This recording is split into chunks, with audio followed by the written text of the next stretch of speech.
Hola, ¿me escuchan? ¿Me comentan si ven mi A ver, pantalla? Gracias. Sí, lo escuchan. Gracias. Entonces, buenas noches. Vamos a tener dos clases el día de hoy y vamos a empezar con el tema del linfoma. Bueno, primero que nada hay que saber qué es lo que cuando nosotros hablamos de linfomas, ¿no? De hecho, es un tipo de cáncer sanguíneo que se origina en el sistema linfático. Específicamente lo que va a hacer es que va a producir una proliferación descontrolada de un tipo de glóbulo blanco llamado linfocito. La radioterapia en estos casos se utiliza para tratamientos principalmente de linfomas no Hodgkin localizados en algún área específica.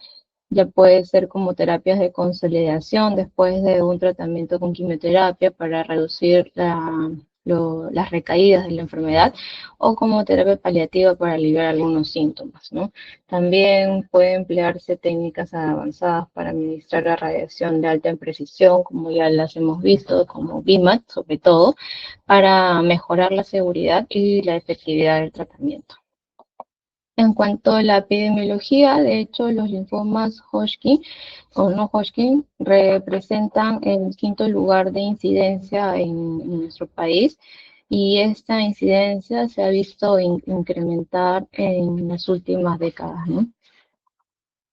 Aquí tenemos una imagen para recordar la parte anatómica de los ganglios. Básicamente hay tres zonas que me gustaría que recordemos, que es la zona medular, ¿no?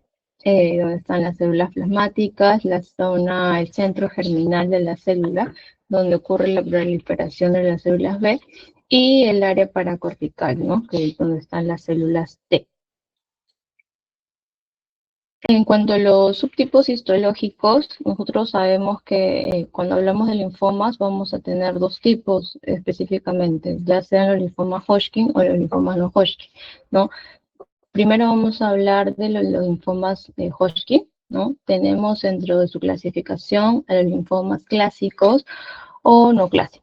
Dentro de ellos, el más frecuente es el de tipo clásico, está con una incidencia del 90 al 95% de los casos, y estos tipos de linfomas se van a caracterizar por la presencia de un tipo de célula llamada células Red-Steinberg, ¿no?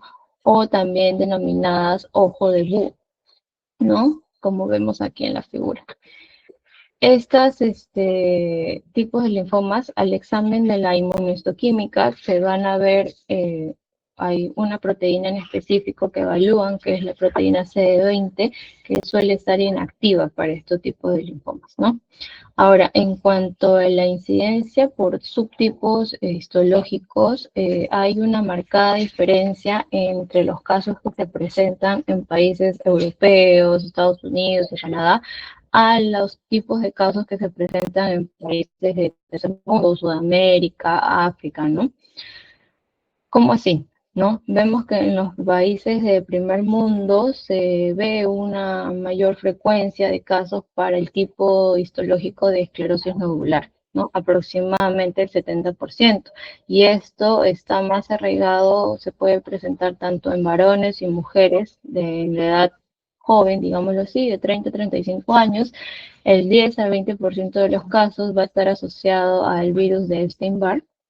Y en este tipo de enfermedad se caracteriza porque la mayoría de veces el 3% de las células son tumorales y el resto que puede haber de masa tumoral suele ser un componente inflamatorio fibroblástico. Esto es importante porque al momento que nosotros vamos a entrar con tratamientos de radioterapia, la radioterapia solo va a estar dirigida a destruir estos componentes tumorales, pero no el componente fibroblástico que puede haber.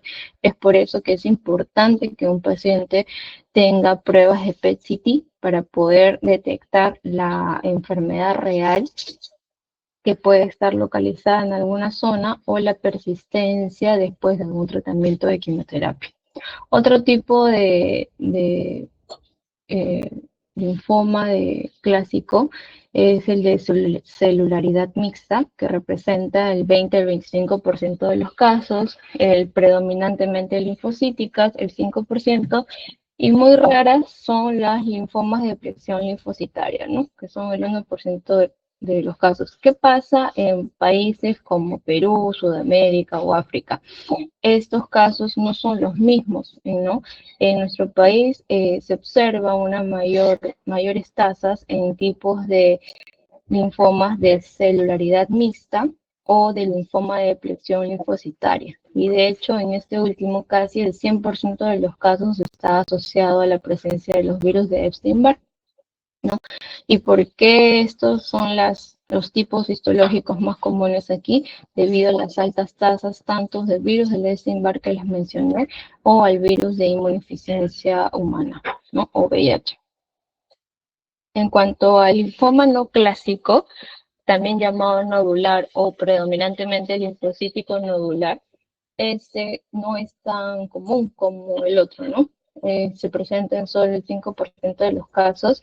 También vamos a ver presencia de células de red Stenberg, pero ya no con la forma del ojo de búho como les había mencionado, sino se le da una denominación como popcorn, como pueden ver en la imagen histológica de aquí. Otra característica es que a la prueba inmunohistoquímica, ellos sí tienen la proteína CD20 activa, ¿no? Lo cual es un marcador ya de presencia de linfocitos B maduros. Ahora, otra cosa es que este tipo de linfomas suelen tener una localización más periférica, ¿no? Suelen aparecer en las regiones de axila, de pelvis, y puede ser bien tratado solamente con radioterapia puntual en esas áreas como con intenciones curativas, pero si la enfermedad tuviera alguna zona bulky o un estadio desfavorable, también podría ir combinada con quimioterapia. En cuanto a los subtipos histológicos de los linfomas no Hodgkin, vamos a tener a los linfomas de células B, que son los más frecuentes y representan el 85% de los casos, y dentro de ellos van a estar aquellos que se clasifican como indolentes, ¿no? Y se caracterizan por un crecimiento más lento. ¿Cuáles son los más comunes que vemos? Los linfomas foliculares, los linfomas de células marginales, que pueden aparecer en áreas nodales, en esplénicas o linfoma marginal de tipo MAL. Los otros son los linfomas agresivos, que se caracterizan por tener un crecimiento rápido de las células tumorales, ¿no? El más común que tenemos en este tipo son los linfomas difusos de células B grandes, pero también están los linfomas de Burkitt, los linfomas de Manto o linfomas mediastínicos primarios de células B. En cuanto a los linfomas de células T o NK, son más raros, representan un 10 a 15% de los casos, y también se les divide por ser indolentes o agresivos, ¿no? Un ejemplo de indolentes es el linfoma T cutáneo, o también llamado micosis fungoide, que probablemente algunos hayan tenido la oportunidad de ver en algún caso. De hecho, en la parte privada es donde he visto más de estos casos. El INEM hace mucho que no veo que traten pacientes con estos diagnósticos, ¿no? En cuanto de tipo agresivos, vamos a tener los linfomas en TNK de tipo nasal y los linfomas T periférico no especificado. ¿Cuál es la diferencia entre estos dos tipos? Es que el de micosis fungoide tratan de, los esquemas de tratamiento pueden ser a todo el área de la piel con electrones, básicamente, mientras que los linfomas de tipo TNK nasal sí utilizan fotones, ¿no? Y para este tratamiento con electrones, el paciente adquiere unas posiciones específicas, ¿no? Que son las que pueden ver acá. En cuanto al diagnóstico para un paciente, bueno, no es muy diferente a algún otro tipo de patología, ¿no? Se le pide un hemograma completo, un perfil bioquímico, ¿no? Varias pruebas serológicas, ¿no? Tomografías, PET scan, en algunos casos punciones lumbares para ver si hay compromiso de testículos, senos paranasales u otras áreas, ¿no? Lo que sí es que al momento de hacer las biopsias, Estas recomiendan que sean por aspiración de aguja gruesa o core o una biopsia excisional para poder ver completo todo el panorama del tejido. No suelen recomendar biopsias guiadas por aguja fina o BAF porque estas biopsias lo que suelen hacer es captar más células inflamatorias que propiamente tumorales y puede dar falsos negativos. Para estadificar un linfoma, ya sea Hodgkin o no Hodgkin, nos ayudamos de una clasificación que se llama la clasificación de Ann Arbor, ¿no? Esta clasificación básicamente nos habla de 4 estadios de la enfermedad, ¿no? Como así, el estadio 1 lo considera cuando hay una región nodal comprometida, ¿no? El estadio 2 lo va a hablar cuando ya hay un compromiso de más de 2 regiones nodales, ¿no? Pero todas van a estar en la misma zona del diafragma, ¿no? Esta clasificación cabe resaltar que sí toma en consideración, es como que divide al paciente en base a la ubicación del diafragma y ven que esta acción ganglionar está comprometida, ¿no? También puede estar incluido alguna extensión extranodal de alguna área. Hablamos de un estadio 3 cuando ya hay una presencia mayor de nódulos de estaciones linfáticas, ya sea por encima o por debajo del diafragma. Puede haber un compromiso esplénico y también alguna localización extranodal. Y un estadio 4 ya hablamos de una enfermedad extranodal difusa, ¿no? Que ya se extiende a varias regiones o estaciones ganglionares, pero también ya está comprometiendo otras áreas, ya sea como el hígado, la médula ósea, los pulmones, incluso la piel. Por otro lado, también tenemos la clasificación de Lugano, ¿no? Esta también, a diferencia de la clasificación de Ann Arbor, no toma en consideración los síntomas B, que ya lo vamos a ver más adelante, solamente se guía de las estaciones ganglionares comprometidas o extranodales comprometidas, ¿no? Es muy parecida también en estadio 1 cuando hablamos de una sola estación ganglionar, ¿no? Que puede o no tener algún sitio extranodal y ya se clasificaría como 1E, ¿no? Un estadio 2 cuando ya hay un compromiso mayor de 2 estaciones, pero estas siguen manteniéndose del mismo lado del diafragma, ¿no? Y hablamos de un estadio 2E cuando hay ya presencias de masa bulky, cuando se le considera a un conglomerado ganglionar como una masa bulky cuando éstas superan los 10 centímetros de tamaño, ¿no? O al menos para el lugar no es así. En cuanto al estadio 3, ya hay un compromiso de estaciones ganglionares, pero por encima o por debajo del diafragma, ¿no? También puede haber un compromiso del área esplénica. Y el estadio 4, igual forma, ya la enfermedad está más diseminada en estaciones extranodales como los órganos que hemos mencionado. En cuanto a los factores pronósticos para determinar el actuar frente a esta enfermedad, vamos a distinguirlos que para los linfomas Hodgkin los van a dividir entre factores favorables o desfavorables. ¿Cómo así? ¿No?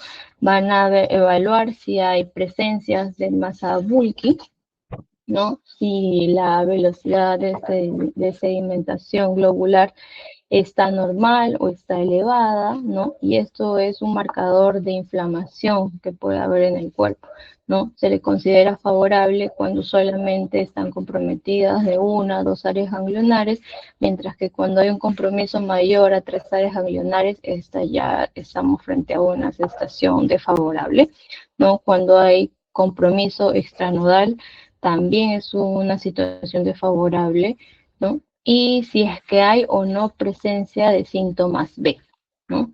¿Y cuáles son estos síntomas B de los que yo les menciono?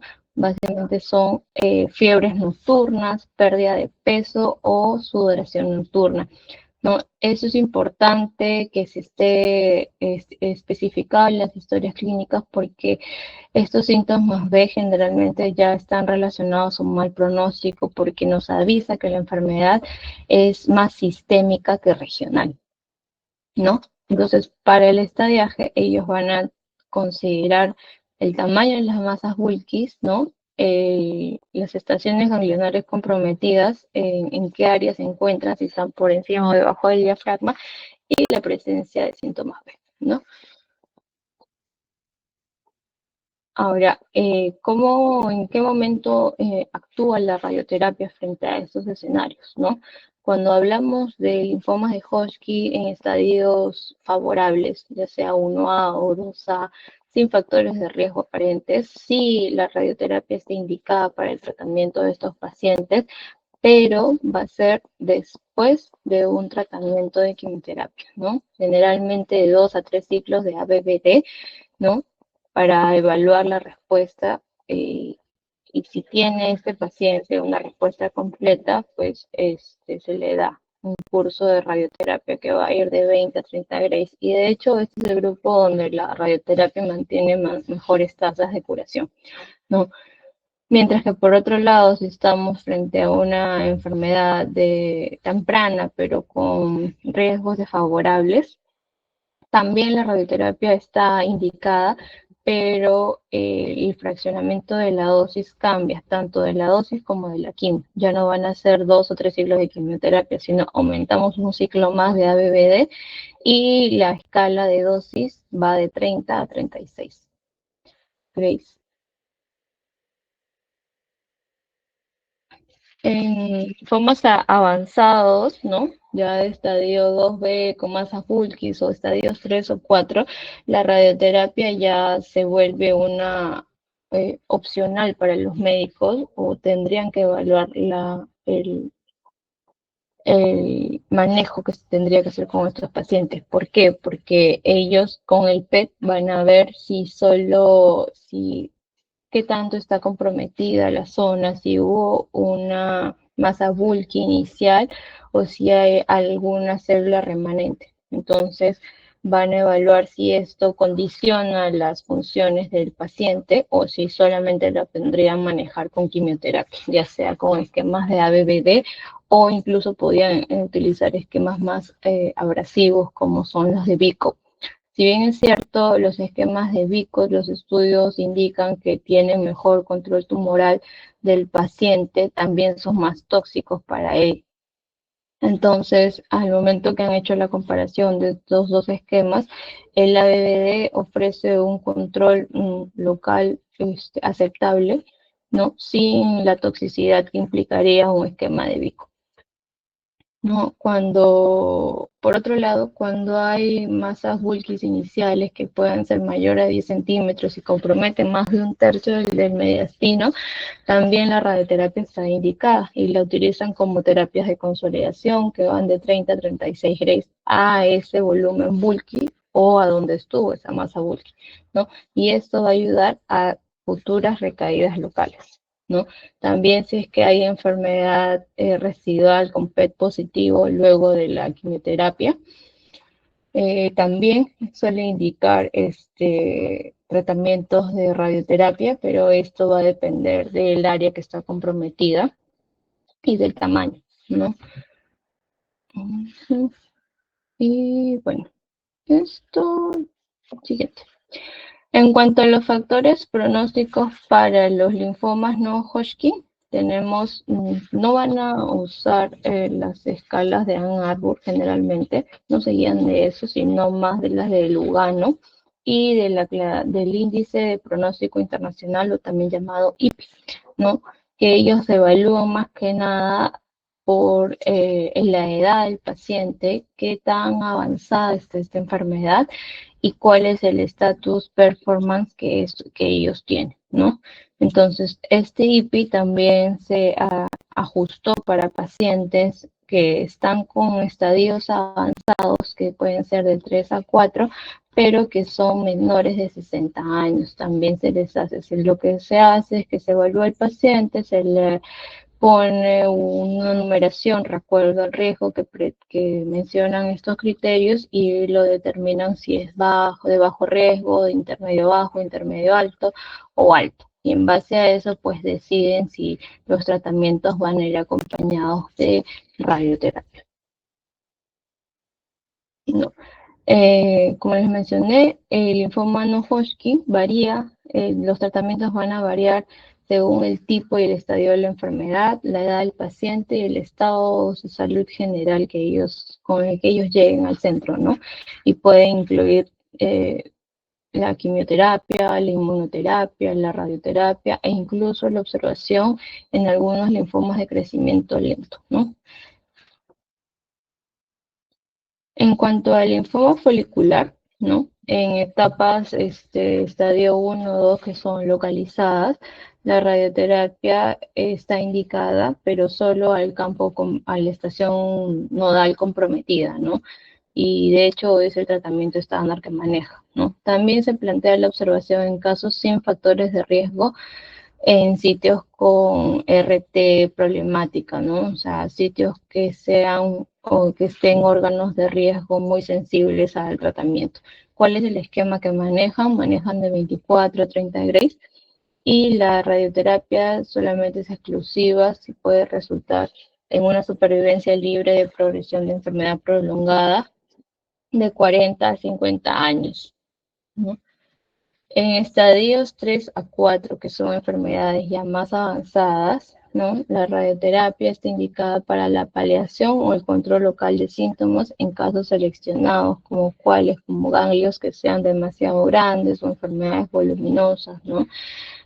¿Cuál es la dosis que suelen manejar con estos pacientes? En 4 grays, en 2 sesiones para un tema de paliación de síntomas, o pueden ir de 24 a 30 grays para enfermedades voluminosas o infiltración de algunos órganos, ¿no? Es el prototipo de linfoma indolente que a menudo se puede observar sin un tratamiento inmediato, menos que presente algún síntoma.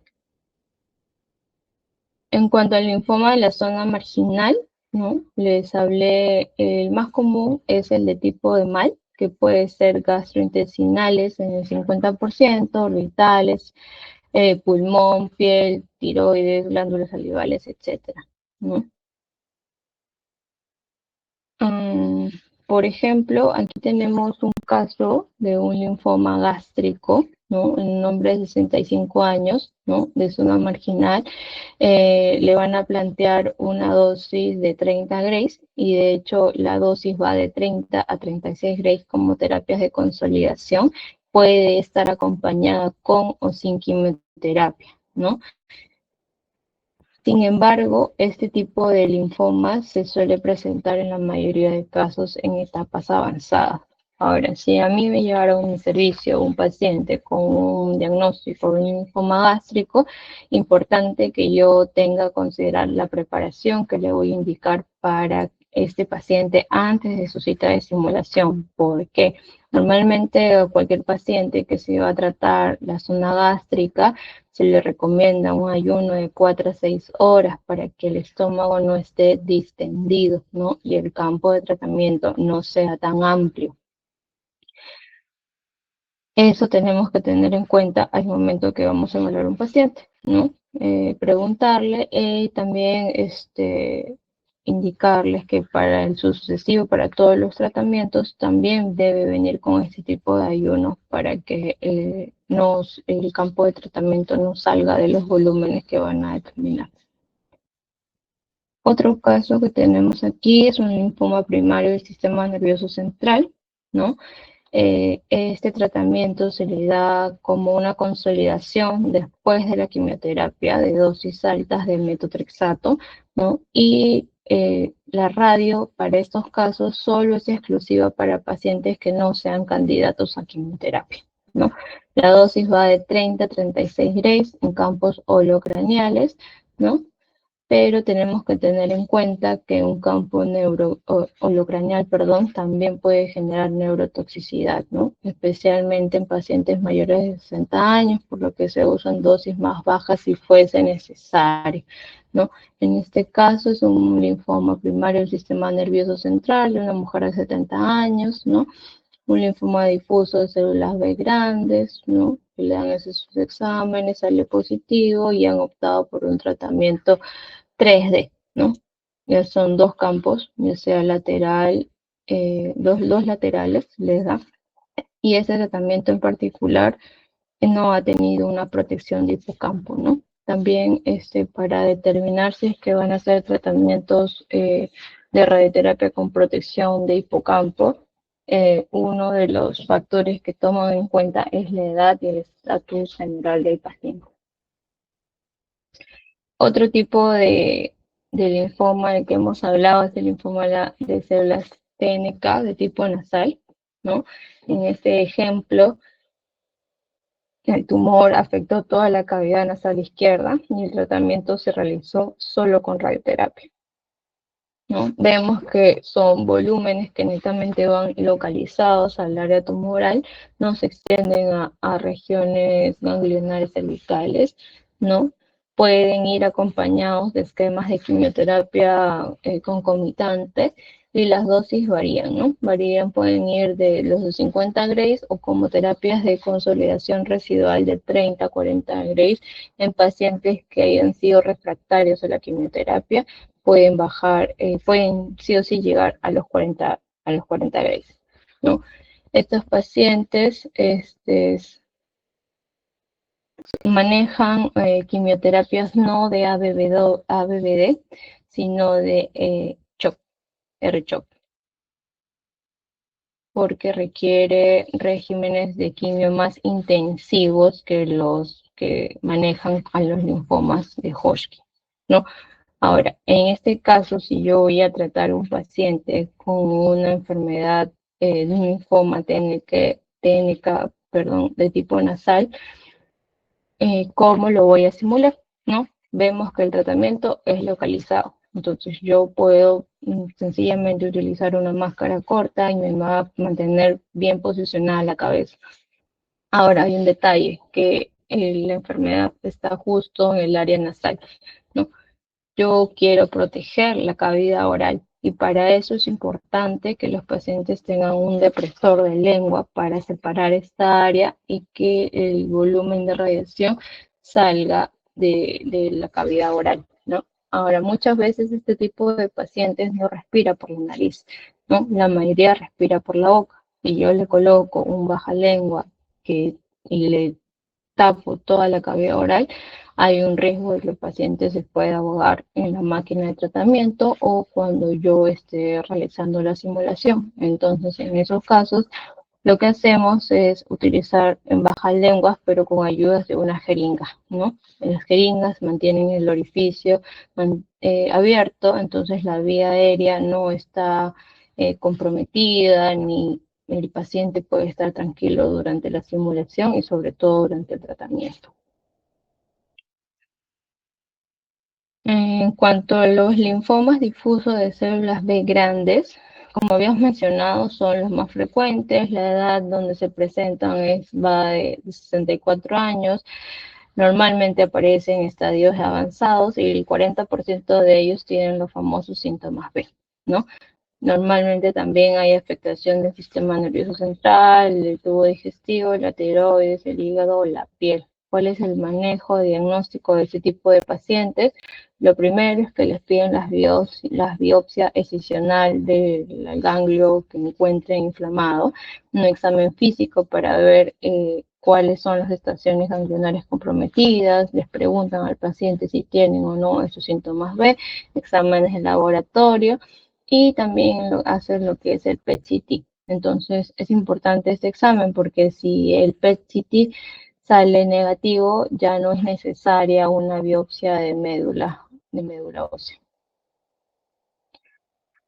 Para este tipo de neoplasias en las etapas tempranas de estadio 1 o 2, que no presenten masas Purkinje, las terapias combinadas van a ser desde 3 a 4 ciclos de quimioterapia R-CHOP con radioterapia al campo comprometido, ¿no? Y puede ir acompañada de una dosis de 30 a 36 grays, ¿no? También son aceptados los esquemas de 6 ciclos de R-CHOP cuando el paciente no va a recibir radioterapia, ¿no?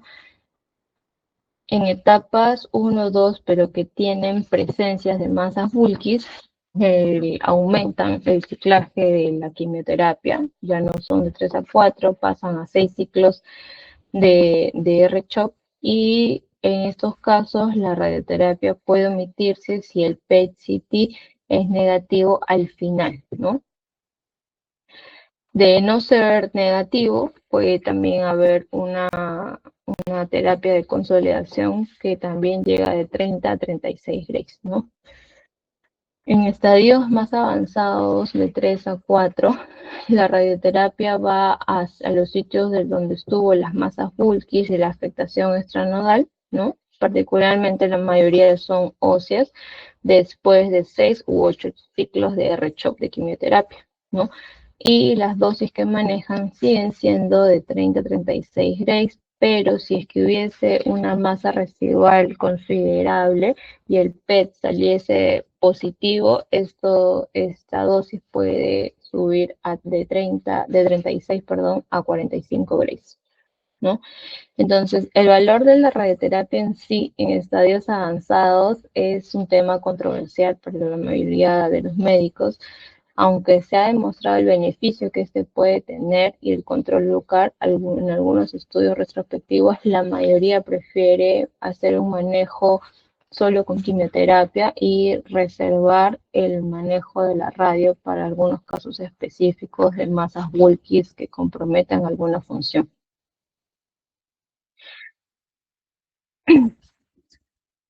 El linfoma difuso de células B grandes primarios de mediastino, en estos casos pueden utilizar 4 a 6 ciclos de R-CHOP, ¿no? Puede estar seguida con radioterapia al mediastino, ¿sí? O solamente manejarlo con los esquemas de quimioterapia, ¿no?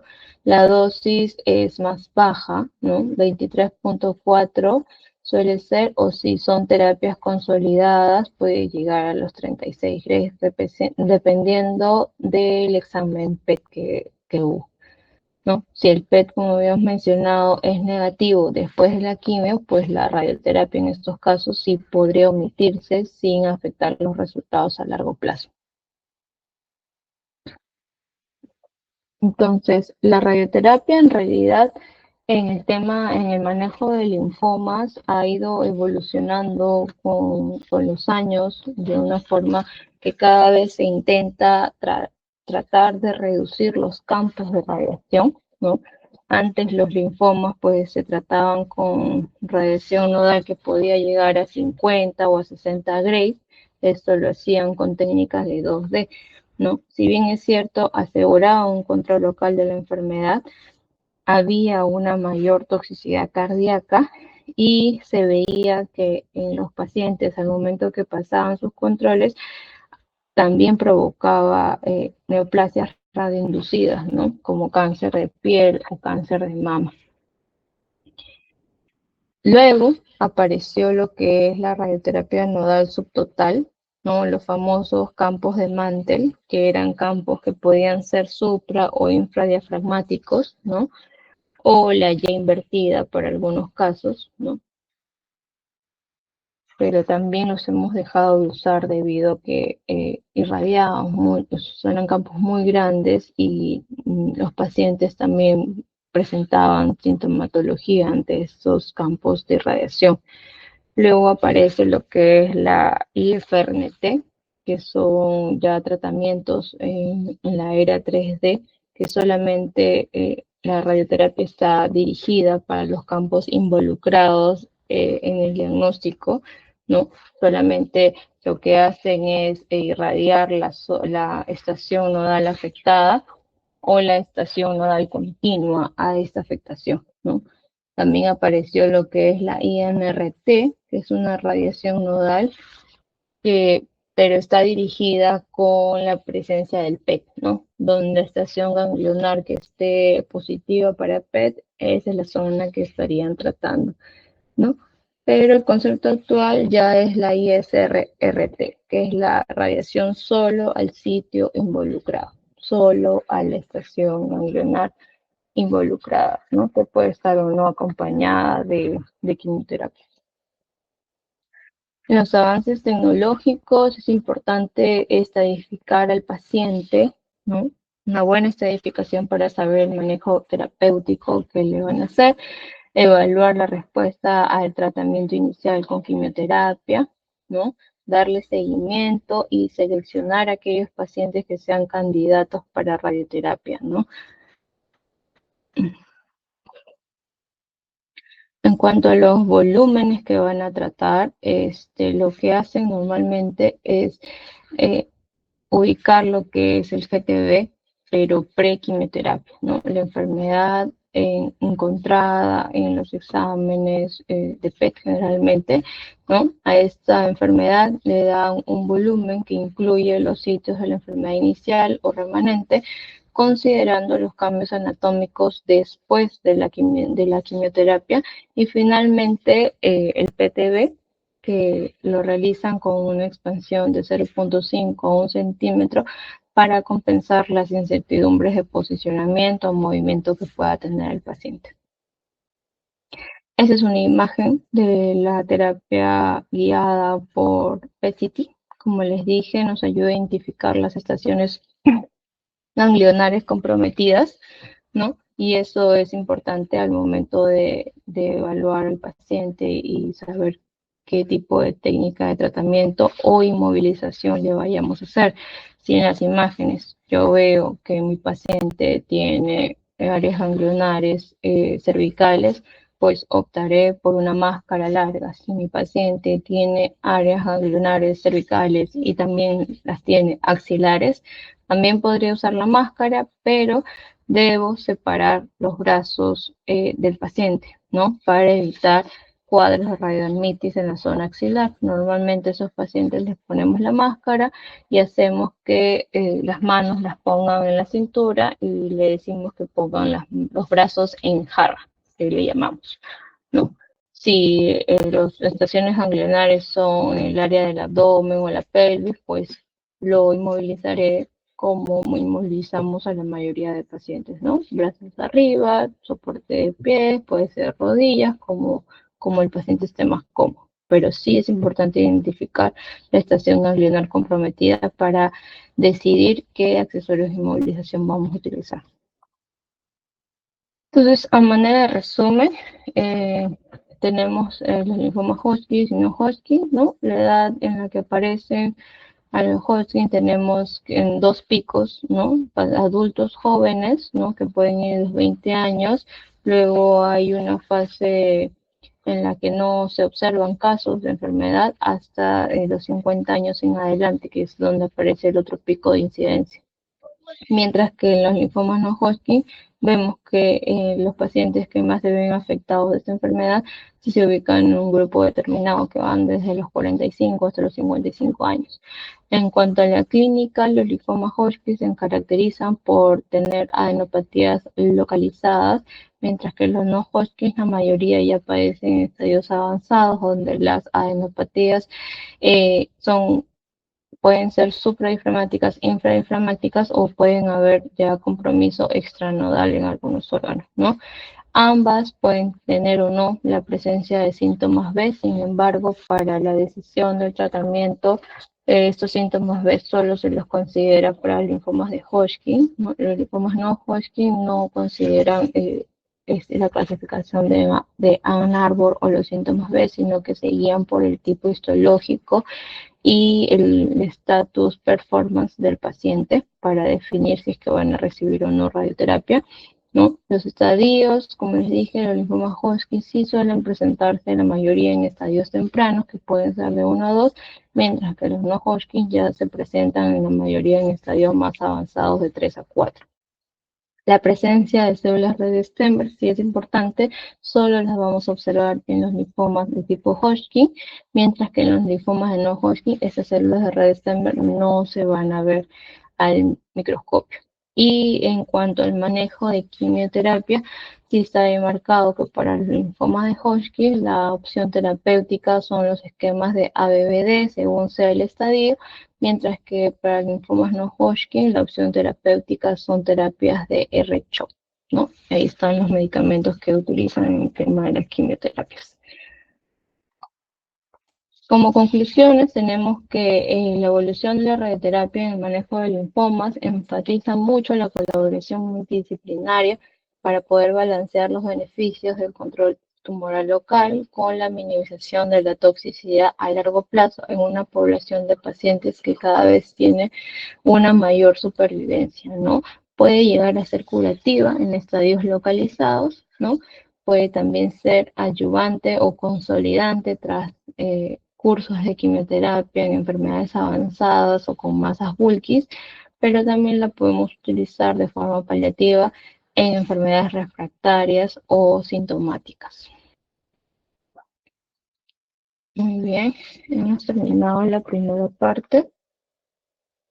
Creo que vamos a dar un receso de 10 minutos para tomar un poquito de agua y regresamos con el tema de leucemias.